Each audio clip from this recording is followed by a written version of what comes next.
नमस्कार दोस्तों, मैं ओम प्रकाश चौधरी स्वागत करता हूं अपने online platform able edu hub में। दोस्तों आज हम पढ़ेंगे, हमने लास्ट वीडियो में हमने पढ़ा था, लास्ट क्लास में हमने पढ़ा था कि कोई भी डिफरेंशियल इक्वेशन है उसका ऑर्डर और डिग्री कैसे फाइंड आउट करते हैं।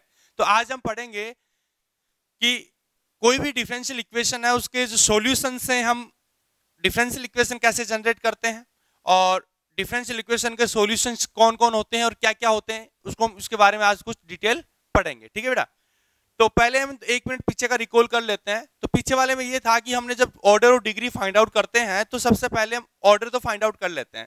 ऑर्डर का मतलब होता है कि कोई भी किसी भी डिफरेंशियल इक्वेशन में जो डेरिवेटिव होता है उसका ऑर्डर ही पूरे डिफरेंशियल इक्वेशन का ऑर्डर कहलाता है। और दूसरी बात, कोई भी डिफरेंशियल इक्वेशन में सबसे पहले फ्रैक्शन पावर्स और रेडिकल्स को रिमूव करने के पश्चात, जो याद रखना कि मैं डेरिवेटिव के फ्रैक्शन पावर की बात कर रहा हूं, मैं किसकी बात कर रहा हूं, डेरिवेटिव्स के फ्रैक्शन की पावर की बात कर रहा हूं, न कि कुछ चर x और y के फ्रैक्शन पावर की बात कर रहे हैं। ठीक है, तो हम क्या करें, कोई डेरिवेटिव के फ्रैक्शन पावर को रिमूव करने तथा रेडिकल्स से डिफरेंशियल इक्वेशन को फ्री करने के पश्चात जो डिफरेंशियल इक्वेशन बनी है उसमें हाईएस्ट डेरिवेटिव का जो डिग्री होगा वही पूरे डिफरेंशियल इक्वेशन की डिग्री कहलाएगा। यानी 2-3 चीजें याद रखनी है। यदि कोई भी डिफरेंशियल इक्वेशन में कभी भी इंटीग्रल का साइन आ जाए तो उससे सबसे पहले क्या करो, उस पूरी डिफरेंशियल इक्वेशन को क्या कर दो, उस पूरी डिफरेंशियल इक्वेशन का डेरिवेटिव करो। डेरिवेटिव करने के पश्चात या वो इंटीग्रल हट जाएगा, उसके पश्चात आप क्या करो, उसका ऑर्डर और डिग्री फाइंड आउट करो। ठीक है, उसमें कोई इनवर्स पावर हो तो उसके क्या कर दो, यानी कोई ऋणात्मक पावर हो तो उसको क्या कर दो, दोनों तरफ उसको क्या करो, मल्टीप्लाई करो। यानी उस कोएफिशिएंट को क्या करो, जिसकी पावर ऋणात्मक उसको क्या करो, दोनों तरफ क्या करो, मल्टीप्लाई करो। ऋणात्मक पावर किसकी बात कर रहा हूं बेटा जी, मैं बात कर रहा हूं ओनली डेरिवेटिव्स की बात कर रहा हूं।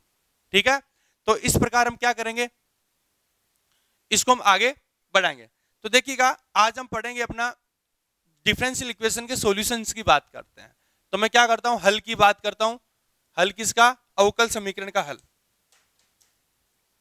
यानी सॉल्यूशंस की बात करते हैं, हल की।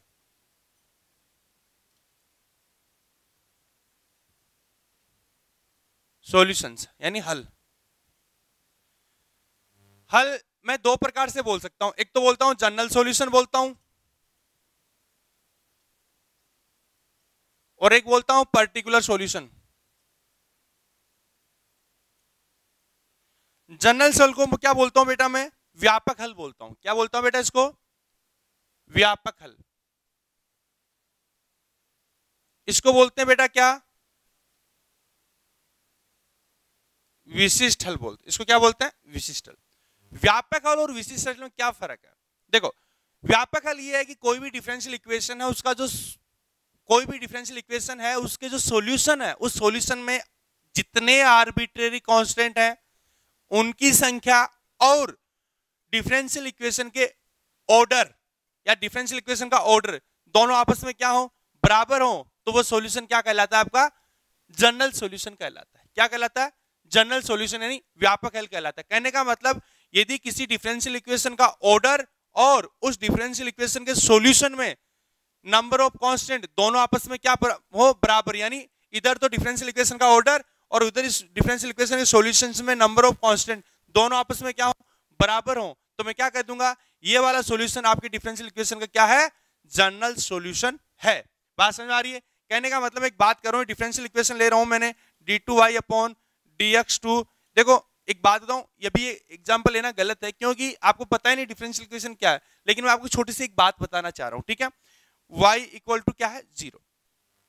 इसका मैं सॉल्यूशन करता हूं तो इसका सॉल्यूशन आता है y equal to c1 cos x plus का c2 sin x। देखो बात में इस डिफरेंशियल इक्वेशन का ऑर्डर कितना है, आपने बोला इस डिफरेंशियल इक्वेशन का ऑर्डर है 2, तो यहाँ कोएफिशिएंट कितने आ रहे हैं, एक तो यहाँ c1 और c2 दोनों क्या है, कांस्टेंट कोएफिशिएंट है। क्या है, दोनों स्विच अचर है, आर्बिट्रेरी कांस्टेंट, स्विच क्या है, अचर है। ठीक है, कहने का मतलब ये c1 और c2 क्या है, स्विच अचर है। स्विच का मतलब आपकी मर्जी का, अचर का मतलब कांस्टेंट है, आपकी मर्जी का बोले तो इसका मतलब ये c1 और c2 कुछ भी ले लो, कांस्टेंट्स हैं। क्या है, कांस्टेंट।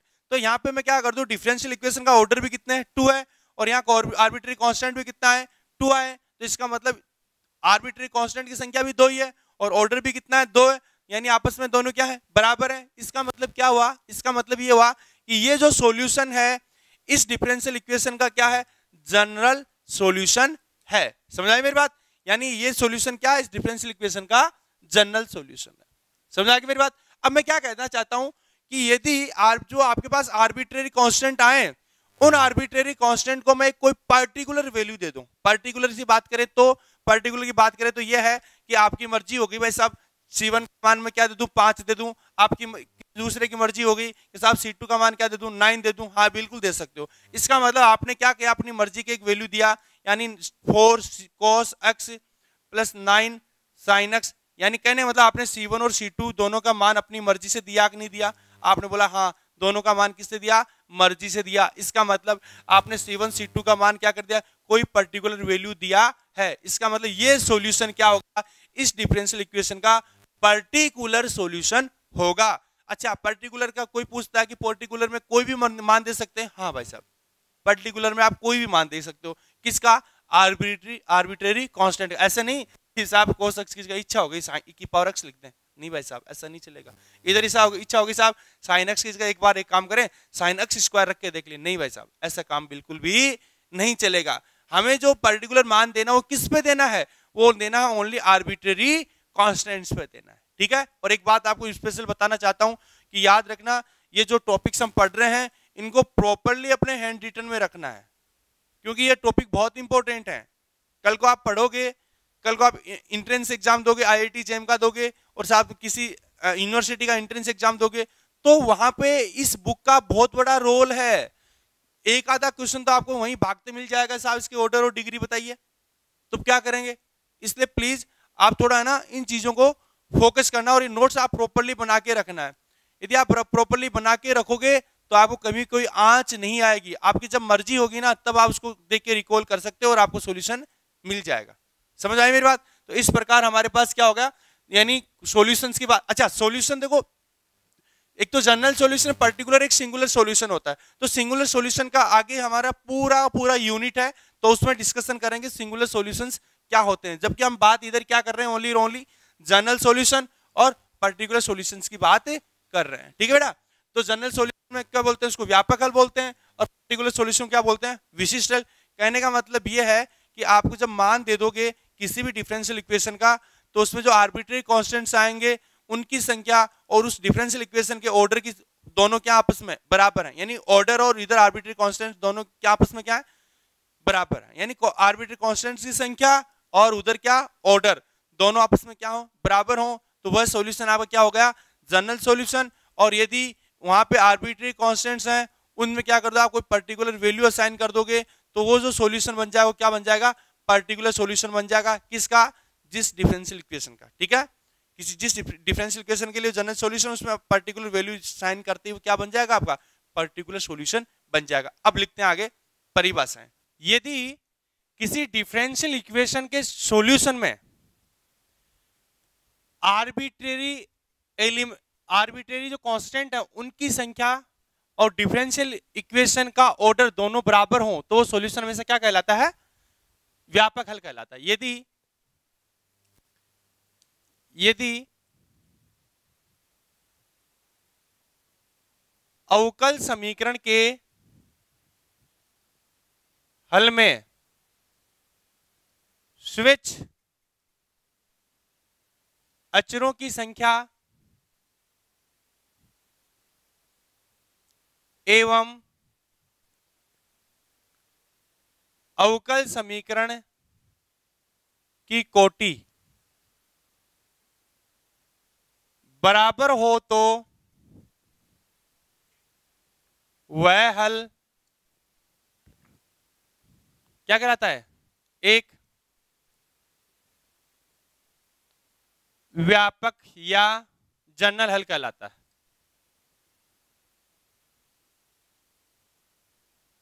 बात समझ आ गई? अब बात है पर्टिकुलर सॉल्यूशंस की बात करें। किसकी बात करेंगे? पर्टिकुलर सॉल्यूशंस की बात। अब बात करेंगे पर्टिकुलर सॉल्यूशंस की बात करेंगे। ठीक है? तो देखो,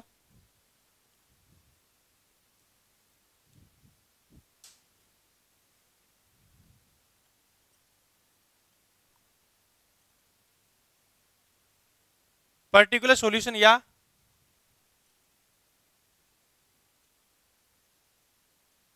विशिष्ट हल। ठीक है बेटा, चलो अभी देखो विशिष्ट हल क्या होता है। यदि अवकल समीकरण का जो हल है उस हल में जो स्विच अचर है उनको कोई विशिष्ट मान देने के पश्चात जो हल प्राप्त होता है उसको हम क्या कहते हैं, उस अवकल समीकरण का विशिष्ट हल कहते हैं। तो लिखो, यदि अवकल समीकरण के हल में उपस्थित स्विच अचरों को विशिष्ट मान देने के पश्चात प्राप्त हल क्या कहलाता है?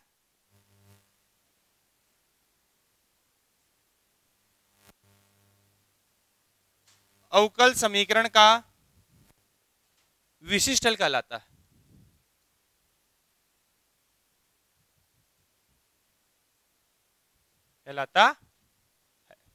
ठीक है, मैं एक छोटा सा एग्जांपल लेता हूं। एग्जांपल मेरा ये है, हेडिंग तो पहले डाल देते हैं।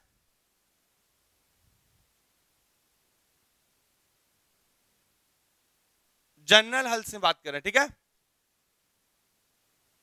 व्यापक हल से अवकल समीकरण प्राप्त करना हेडिंग का नाम है क्या बेटा? To find the differential equation of general solution from general solutions. ठीक है, यानी कहने का मतलब हमें क्या करना है, व्यापक हल से क्या निकालना है, आपको क्या निकालना है, अवकल समीकरण प्राप्त करना है। तो देखो मैं एक छोटा सा एग्जांपल लिखता हूं, कैसे करते हैं। आपको एक चीज नोटिस होनी चाहिए कि साहब जितने आर्बिट्रेरी कांस्टेंट होंगे उतना ऑर्डर का डिफरेंशियल इक्वेशन होगा। ठीक है, ऐसे नहीं साहब आर्बिट्रेरी कांस्टेंट हमारे पास 4 है, डिफरेंशियल इक्वेशन हमारे पास 5 ऑर्डर की निकल गई, ये गलत बात है। ठीक है, यानी आपके पास आर्बिट्रेरी कांस्टेंट यदि 4 हैं तो डिफरेंशियल इक्वेशन का ऑर्डर भी क्या होगा, 4 ही होगा। ये आपको बिल्कुल याद रखना है। ठीक है बेटा, जैसे मैं एक छोटा सा एग्जांपल लेता हूं। मैंने लिखा y इक्वल टू क्या लिखा, ax स्क्वायर प्लस का bx लिखा, और मैं यहां बोलता हूं a और b दोनों यहां पे क्या है, आर्बिट्रेरी कांस्टेंट है। तो मैं लिख देता हूं जहां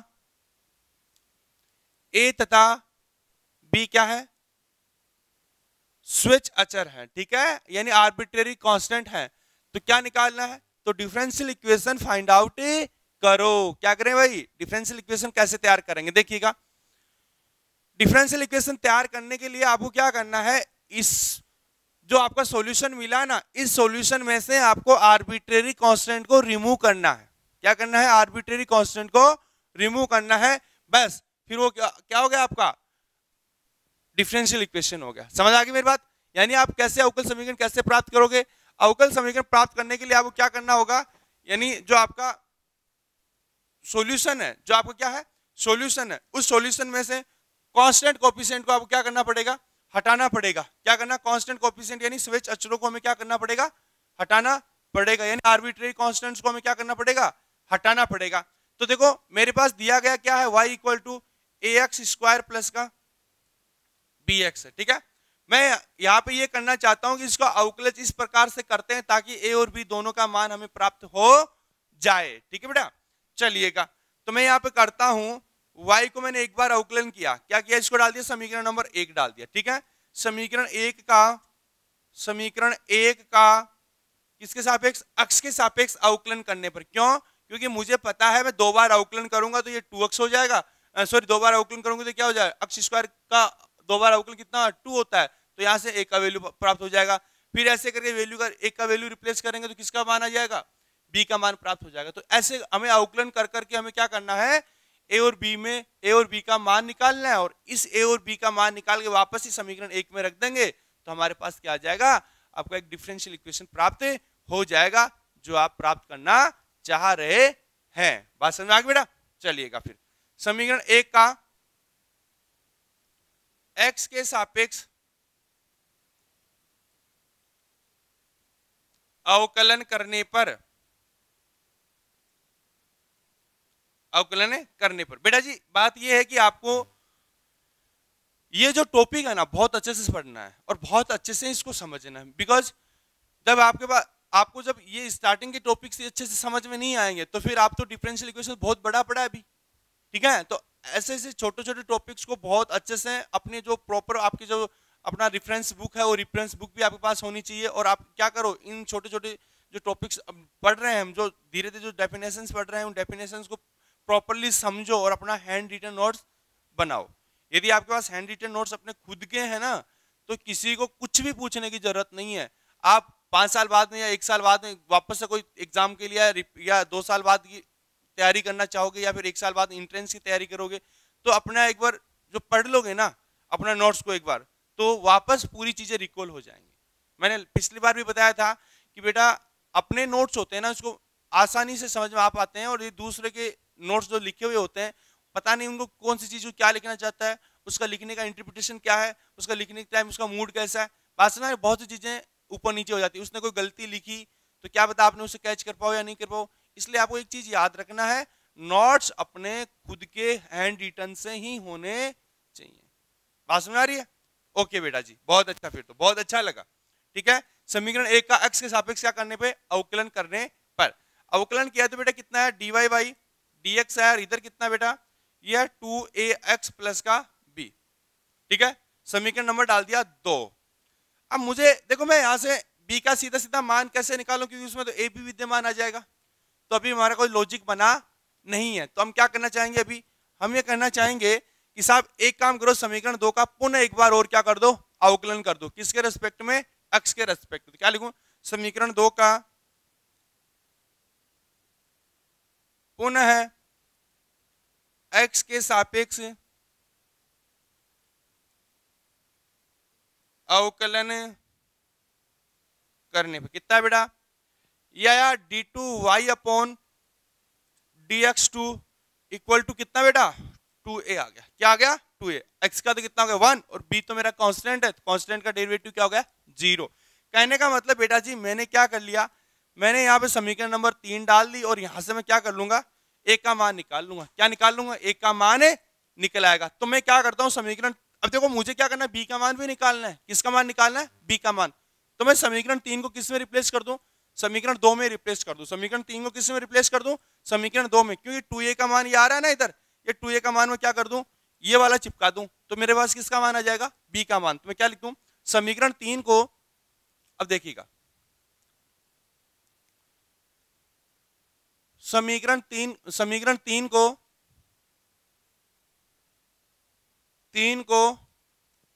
समीकरण 2 में रखने, जब रखेंगे बेटा कितना है बताओ, ये आया dy बाई dx, और 2a का मान कितना बेटा, यह है d2y अपॉन dx2, और साथ में कितना बेटा, क्या है बेटा x प्लस का b। कहने में b का मान यहां से आ जाएगा। तो बताओ बेटा b बराबर कितना आया, b बराबर आया या dy बट्टे dx माइनस का d2y अपॉन dx2, और साथ में कौन है बेटा x है। कोई तकलीफ आई क्या, ये आपके पास मान आ गया किसका, b का। इसको डाल दो समीकरण नंबर 3, इसको डाल दो समीकरण नंबर 4। कोई तकलीफ आई बेटा, कहने का मतलब हमारे पास a का मान भी आ गया और किसका मान आ गया, b का मान भी आ गया। अब हम क्या करें, इस समीकरण 3 से प्राप्त 2a का मान, इसको a का मान बना लेंगे 1/2, बात समझ, 2 का भाग दे देंगे दोनों तरफ। तो यह समीकरण 3 से और समीकरण 4 से मान किस में रखने पर, a और b के मान किस में रखने पर, समीकरण 1 में रखने पर। किस में रखने पर, समीकरण 1 में रखने पर। तो लिखो समीकरण 3 व समीकरण 4 से, समीकरण 3 व समीकरण 4 से क्रमशः a व b के मान समीकरण 1 में रखने पर, 1 में रखें कितना है बेटा, देखो बहुत अच्छे से करना है। y का मान तो ये है और इक्वल टू a का मान कितना 1/2 d2y अपॉन dx2, और साथ में कितना बेटा अक्स स्क्वायर, ठीक है। फिर बाद में कौन है, बी का मान, तो बी का मान को किससे मल्टीप्लाई कर दो बेटा, अक्स स्क्वायर, अक्स से मल्टीप्लाई कर दो क्योंकि बी के साथ में अक्स है ना, तो इसके साथ अक्स और लिख दो, तो कितना हुआ, D Y by D X, और सीधा मैं एक्स साथ ही लिख रहा हूं, माइनस का X square D two Y upon D x two. कोई तकलीफ? अब बेटा जी एक काम करते हैं, यहाँ पे सुनिएगा, मैं इस टू को क्या कर दूं, मल्टीप्लाई कर दूं, इधर क्या कर दूं, इस टू को दोनों तरफ क्या कर दूं, मल्टीप्लाई कर दूं, तो कितना है बेटा ये आया 2y equal to D two Y upon D x two X square plus 2x D Y by D X और माइनस का 2x square D two Y upon D x two. ये हमारे पास ये प्राप्त हुआ। इसको थोड़ा और सिंपल करते हैं, इसको थोड़ा और सिंपल करते हैं, तो जब सिंपल करेंगे तो क्या आएगा देखिएगा, सिंपल करेंगे बेटा, देखो ये कितना माइनस का 2x स्क्वायर है और ये क्या 2x square D two Y upon D x two है, इधर क्या है प्लस का है, तो रिमेनिंग कौन रहा, माइनस का रहा, और माइनस वाले को हम क्या ले आता हूं, इस तरफ ले आता हूं। बात समझ आ गई? तो कितना है बेटा, मैं इसको क्या लिखूं, मैं इसको लिखूं X square D two Y upon D x two, X square D two Y upon D x two. और बेटा एक चीज और बताना, ये इधर प्लस का तो इधर आके क्या हो जाएगा, माइनस का, तो क्या लिख दूं मैं, माइनस का 2x D Y by D x, ठीक है बेटा। और फिर आगे इधर क्या बचेगा, ये प्लस का 2y ऑलरेडी है, तो यहां पे क्या लिख दो, प्लस का 2y इक्वल टू 0। कहने का मतलब ये आपका जो इच्छित जो डिफरेंशियल जो आपका सॉल्यूशन था ना, उसका क्या है, डिफरेंशियल इक्वेशन है।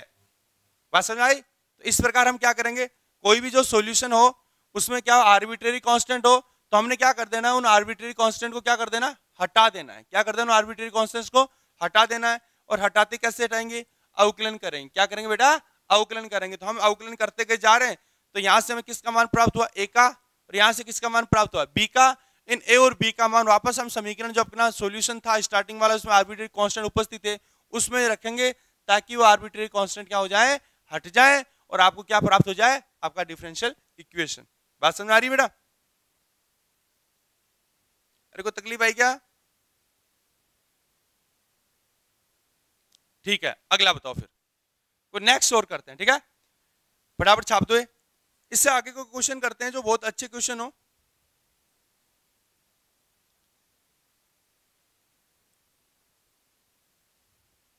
देखो बेटा एक छोटा सवाल और देता हूं मैं, बिठा दूं इसको मैं। कहने का मतलब प्रैक्टिस करनी है, प्रैक्टिस कैसे करनी है वो आपको पता ही है, ठीक है बेटा। एक छोटा सवाल और देखो, छोटा सवाल ये है कि Y square equal to, question है y square equal to 4a और साथ में x प्लस का a। अब यहां पे हमें क्या करना है, कॉन्स्टेंट्स को रिमूव करना है। क्या करना है बेटा, कॉन्स्टेंट्स को रिमूव करना है। बताओ यहाँ कॉन्स्टेंट कितने हैं, अरे पहले वाले में तो कितने कॉन्स्टेंट आए, 2 आए थे, ऑर्डर कितना है इस डिफरेंशियल इक्वेशन का, 2 है। यहां बताओ कितने कॉन्स्टेंट्स हैं, आपने बोला सर यहां तो एक ही कॉन्स्टेंट है। इसका मतलब क्या हुआ कि आपका डिफरेंशियल इक्वेशन कितने ऑर्डर का होगा, एक ही ऑर्डर का होगा।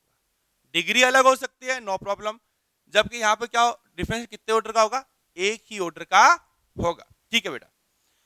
तो हमें तो क्या करना है, कांस्टेंट रिमूव करना है। क्या रिमूव करना है, कांस्टेंट्स रिमूव करना है। तो मैं क्या कर दूं, इसको डाल दूं समीकरण नंबर 1।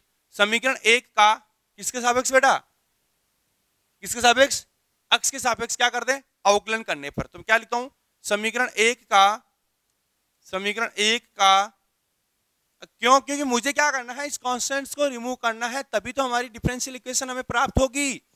तो लिखो समीकरण 1 का x के सापेक्ष अवकलन करने पर, क्या करने पर बेटा, अवकलन करने पर। अवकलन करें कितना आया, या 2y dy by D x equal to हमारे पास कितना दे, 4 एक कांस्टेंट है, तो ऐसे कैसे रहेगा। और इसका अवकलन कितना हो बेटा, बताइए इसका अवकलन कितना हुआ, x का क्या हो गया 1 और 1 का क्या हो गया 0। कोई तकलीफ? तो फाइनली हमारे पास क्या हुआ, फाइनली ये हुआ कि 4a का वैल्यू हमारे पास क्या आया ये आया, तो यानी कहने मतलब मैं लिख दूं 2y dy बाई dx का मान कितना आ गया हमारे पास 4a, और a का मान कितना आ गया, a का मान आ गया 1/2y और साथ में dy by dx equal to a। इसको डाल दो इक्वेशन नंबर कितना बेटा 2, कितना डाल दो इक्वेशन नंबर 2, यानी इक्वेशन 2 का वैल्यू किस में रख दें, इक्वेशन नंबर 1 में रिप्लेस कर दें। तो क्या हो जाएगा भाई, इक्वेशन 2 से a का मान समीकरण 1 में रखने पर तो यहां से कौन गायब हो जाएगा, a गायब हो जाएगा। फिर हमारे पास अवकल समीकरण में कोई कांस्टेंट कोएफिशिएंट रहेगा क्या? आप बोलोगे साहब पहले करके देखो, आपको कैसे पता कि होगा कि नहीं होगा? चलो बेटा देख लेते हैं ना। तो हम इसको रिमूव करना चाहते हैं अभी, देखिएगा।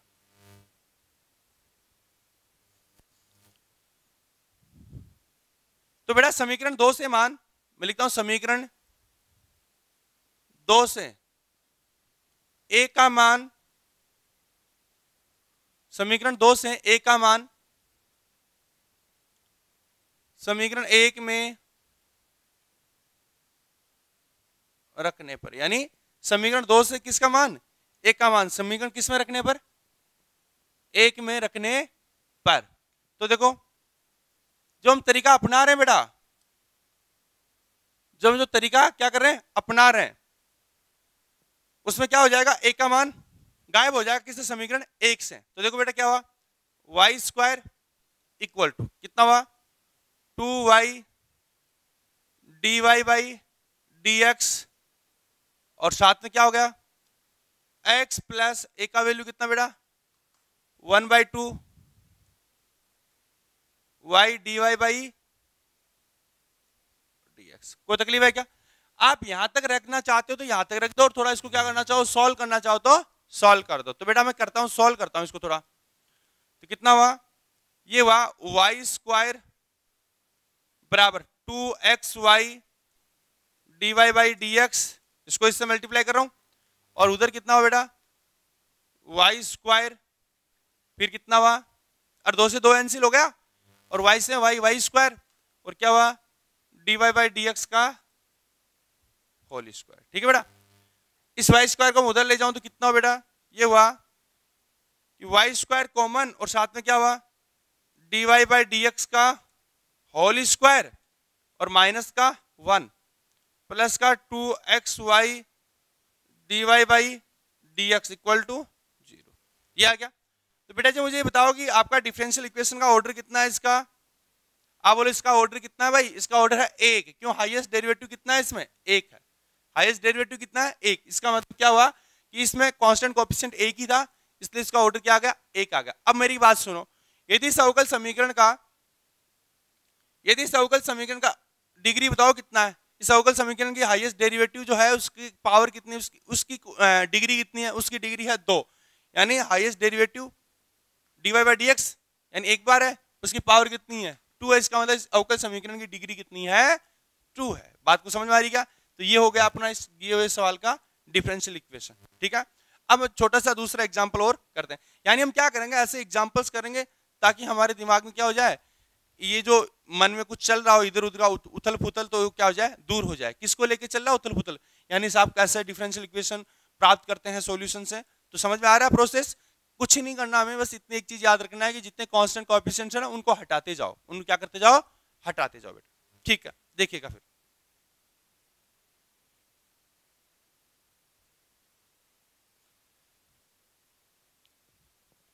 देखिए सवाल क्या है। नेक्स्ट सवाल की बात करते हैं। हमें एक मैं छोटा सा आपको लैंग्वेज देता हूं, देखो बेटा मैं आपको लैंग्वेज क्या देता हूं, मैं लैंग्वेज देता हूं हमें उन सभी वर्तों के अवकल समीकरण प्राप्त होता करना है, हमें उन सभी वर्तों की अवकल समीकरण प्राप्त करनी है जो वर्त किससे गुजरते हैं, मूल बिंदु से गुजरते हैं, और जिनका जो केंद्र है वो किस पे स्थित हो, एक्स एक्स पे स्थित हो, किस पे स्थित हो, एक्स एक्स पे। तो देखो क्वेश्चन क्या है, क्वेश्चन लिखते हैं पहले तो हमें उन सभी वर्तों के, क्वेश्चन क्या है, उन सभी वर्तों की अवकल समीकरण ज्ञात करो जो कौन यानी वर्त मूल बिंदु से गुजरे एवं इनका केंद्र एक्स एक्स पे स्थित हो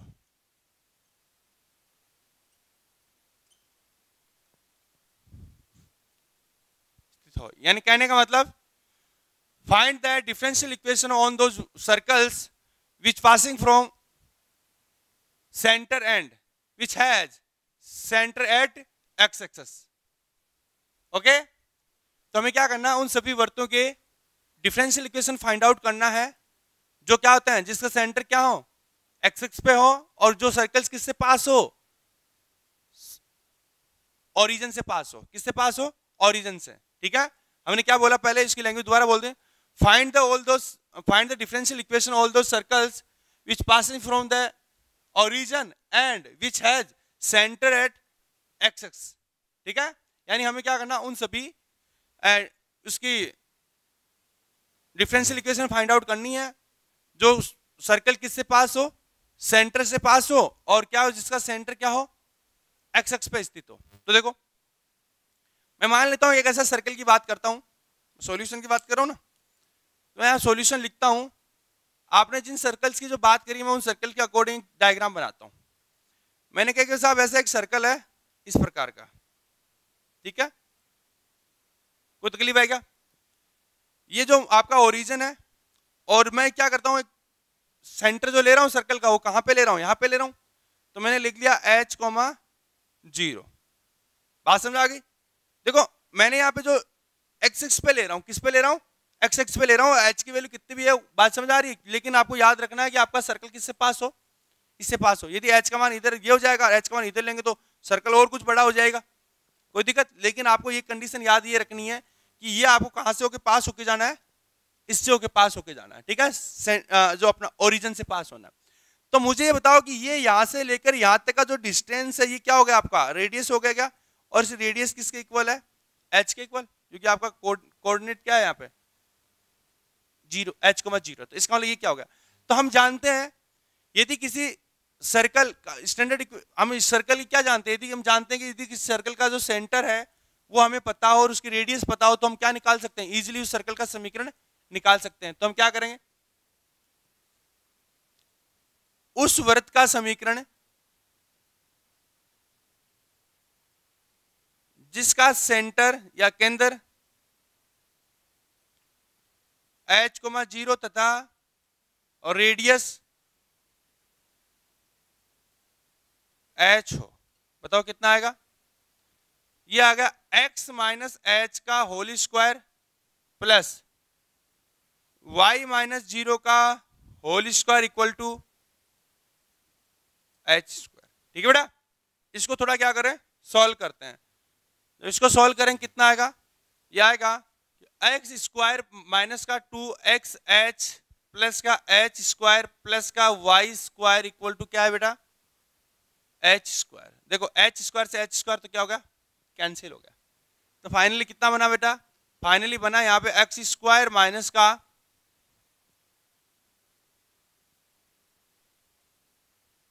माइनस का 2xh प्लस का y स्क्वायर इक्वल टू 0.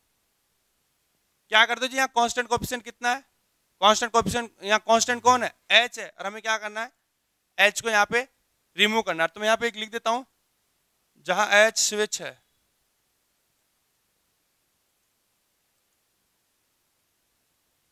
ठीक है बेटा. तो मैं किसको हटाना है, h को उठाना. तो क्या कर दो, समीकरण नंबर डाल दो इसको 1. समीकरण 1 का अवकलन करने पर तो क्या लिखो, समीकरण 1 का दोनों तरफ अवकलन लिख दो. समीकरण 1 का यहां तो 0 है, 0 का अवकलन क्या हो गया, अवकलन करने पर. समीकरण 1 का अवकलन करें कितना है बेटा, किसके सापेक्ष,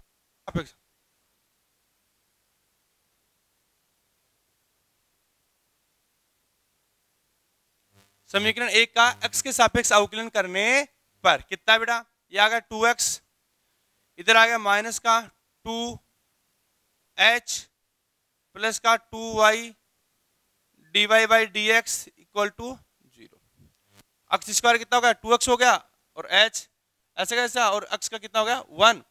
तो यहां से 2 तो मेरा क्या हो रहा है भाई साहब कॉमन आ रहा है, कितना हुआ x माइनस का h प्लस का x माइनस का h प्लस का y dy by D x equal to 0। ठीक है बेटा। और इसको थोड़ा आगे चले तो कितना आया, हमें तो h का मान निकालना है। किसका मान निकालना है बेटा, h का मान। तो h का मान कितना आया, या x प्लस का y dy by D x equal to क्या आ गया h का मान आ गया।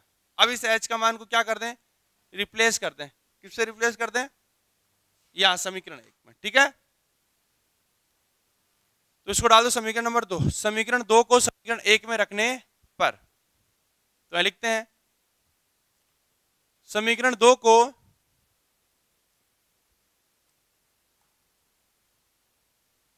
समीकरण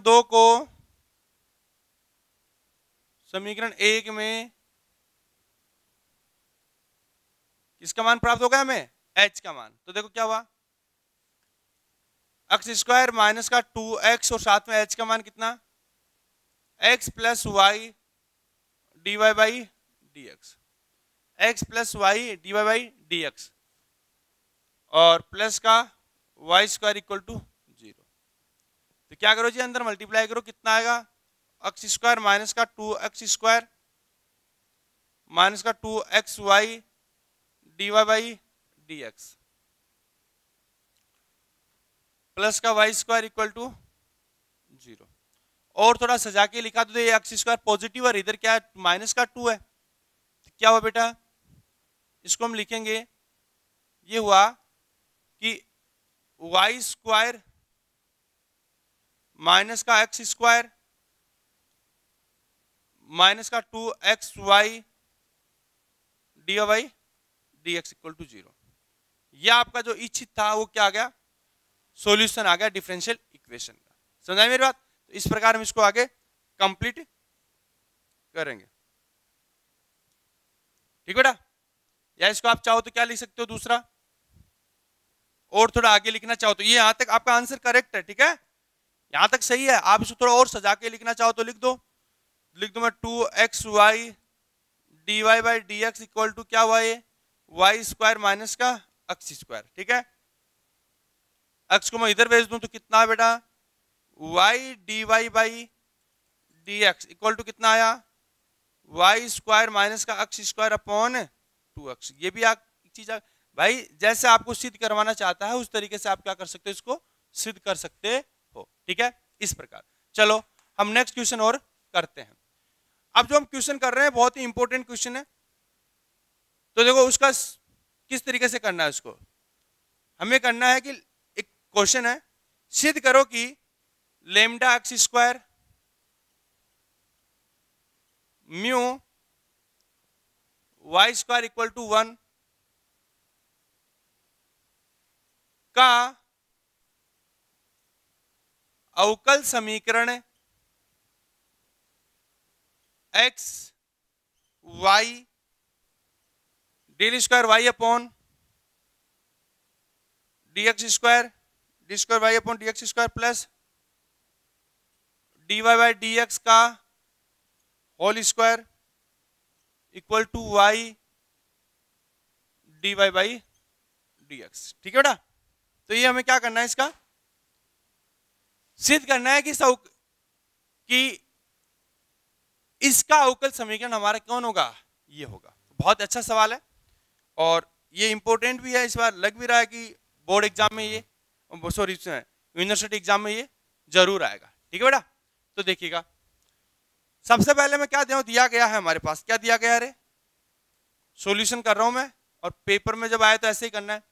यहां पे कांस्टेंट कितने हैं, यहाँ कांस्टेंट हमारे पास लेमडा और म्यू 2 है। कितने कांस्टेंट है, 2। ठीक है बेटा, तो मैं क्या लिखूं, दिया है कितना आया, lambda x square plus mu Y square equal to 1 equal to मैं क्या लिखूं, समीकरण नंबर क्या डाल दूं, इसको 1 डाल दो। ठीक है बेटा, कोई दिक्कत? दूसरी बात करते हैं, समीकरण एक का मैं दो कांस्टेंट है तो मुझे इतना तो पता चल गया कि इसका ऑर्डर कितना होगा, 2 होगा। ठीक है बेटा, तो समीकरण एक का x के सापेक्ष क्या करने पर, अवकलन करने पर, समीकरण एक का x के सापेक्ष अवकलन करने पर कितना बेटा, 2 lambda x plus 2 mu y dy by dx equal to कितना, 0। ठीक है बेटा, 2 कॉमन आ रहा है तो क्या लिखते हैं इसको, lambda x plus mu y dy by dx equal to 0। इसको डाल दो, इक्वेशन नंबर कितना बेटा, 2 डाल दो। ठीक है मैं एक काम और कर दूं, एक बार पुनः और क्या कर दें, इसका अवकलन कर दें, तो मैं क्या लिखूं, समीकरण 2 का पुनः क्या करने पे, x के सापेक्ष अवकलन करने पर। देखो समीकरण 2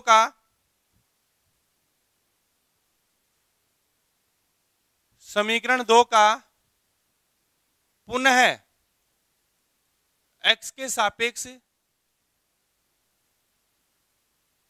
अवकलन करने पर, किसके सापेक्ष अवकलन करने पर, x के सापेक्ष अवकलन करेंगे। कितना है बेटा बताओ, lambda plus mu dy by dx का whole square plus mu y d2y upon dx2 बराबर 0। भाई x के सापेक्ष कर रहे हैं तो एक बार तो इसको ऐसे ऐसे लिया, y का क्या dy बाई dx किया तो क्या हो गया, होल स्क्वायर हो गया। अगली बार क्या करेंगे, y एज इट इज हो जाए, इसका क्या होगा, d2y अपॉन dx2 हो गया। थोड़ा और तरीके सजा के लिखें तो क्या करूं, लेमडा प्लस का म्यू कितना बेटा, dy बाई dx का whole square plus y d2y upon dx2 और इक्वल टू क्या आ गया, 0। बेटा एक बात बताना मुझे, इक्वेशन नंबर 3 लिखा, जब हमारे पास दो ही आर्बिट्रेरी कांस्टेंट हैं, कितने हैं, दो ही आर्बिट्रेरी कांस्टेंट, कौन कौन है, लेमडा और म्यू है। देखो हमारे पास दो तो है आर्बिट्रेरी कांस्टेंट और हमारे पास इक्वेशन कितनी है, 3 इक्वेशन है। कितनी इक्वेशन है, लेमडा म्यू में कितनी इक्वेशन हैं, 3 इक्वेशन। देखो लेमडा और म्यू में कितनी इक्वेशन, नंबर 1, लेमडा और म्यू में इक्वेशन नंबर 2 और लेमडा और म्यू में इक्वेशन नंबर कितना, 3। कहने का मतलब हमारे पास दो ही तो आर्बिट्रेरी कांस्टेंट है लेकिन इक्वेशंस कितनी है, 3 है। इसका मतलब इनसे जो जनरेट होगा, यानी लेमडा म्यू और 1 से जो जनरेट, लेमडा म्यू और कांस्टेंट से जो जनरेट होगा, कौन, एक डिटरमिनेंट, बात समझ आ रही है, तो उसका डिटरमिनेंट कितना होगा, 0 होगा। कहने का मतलब हम समीकरण 1, 2 और 3 ये दे रहे हैं ना, तो इससे जो एक डिटरमिनेंट बनेगा उसका डिटरमिनेंट का मान हमेशा क्या आएगा, 0 आएगा। क्यों, क्योंकि हमारे पास अननोन्स कितने हैं, लेमडा और म्यू 2 ही हैं, इक्वेशंस कितनी है, 3 है, इसका मतलब इसका डिटरमिनेंट का मान क्या होगा, 0 होगा। तो मैं क्या कर लूं, समीकरण 1, 2 व 3 से क्या बनाए, डिटरमिनेंट बनाने पर, तो लिख दो समीकरण 1, 2 व 3 से, समीकरण 1, 2 व 3 से क्या करें, लेमडा और म्यू का क्या करें, विलोपन करेंगे, तो जो डिटरमिनेंट बनेगा उसका डिटरमिनेंट का मान क्या होगा, 0 होगा। तो मैं क्या लिख दूं, समीकरण 1, 2 व 3 से डिटरमिनेंट का मान 0 क्यों होगा, ये बात समझ में आ गई ना, इसलिए होगा क्योंकि हम जानते हैं कि जब हमारे पास अननोन है तो दो इक्वेशन हो तो हमारे पास क्या आ जाएगा, यूनिक सॉल्यूशन आ जाएगा। लेकिन हमारे पास अननोन कितने हैं, 2 हैं, इक्वेशंस कितने हैं, 3 हैं, तो तीनों से जो डिटरमिनेंट बनाएंगे ना उसका वैल्यू क्या आ जाएगा, 0 आ जाएगा। तो समीकरण 1, 2 व 3 से लेमडा व म्यू को विलोपित करने पर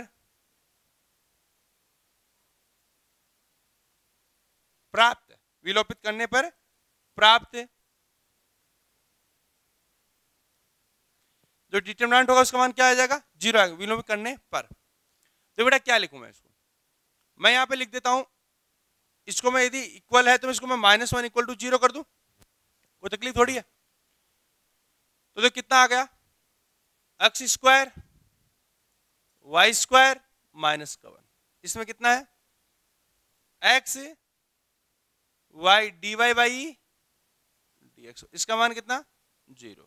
कांस्टेंट इधर क्या है 0 है ना, इधर देखो 1 म्यू में कितना है d Y by D x का whole square plus Y d two Y upon D x two 0 का डिटरमिनेंट कितना होगा 0। तो डिटरमिनेंट 0 का तो सॉल्यूशन करो इसको, तो इसको सॉल्यूशन किया तो कितना है बेटा, देखो ये ऐसा कैसा 0, y ऐसा कैसा 0, तो क्या लिखूं माइनस का तो लिखूं 1, क्या लिखूं माइनस का 1, ये माइनस का ये, तो क्या हुआ x d Y by D x का होल स्क्वायर, ठीक है बेटा, प्लस का x y d two Y upon D x two, minus का y D Y by D x equal to 0। ठीक है बेटा, माइनस को भेज दो उस तरफ, माइनस को भेजा उस तरफ तो कितना आया, कहने में माइनस से मल्टीप्लाई करेंगे तो क्या हो जाएगा पॉजिटिव हो जाएगा। इधर क्या लिख दूं x d Y by D x का होल स्क्वायर प्लस वाई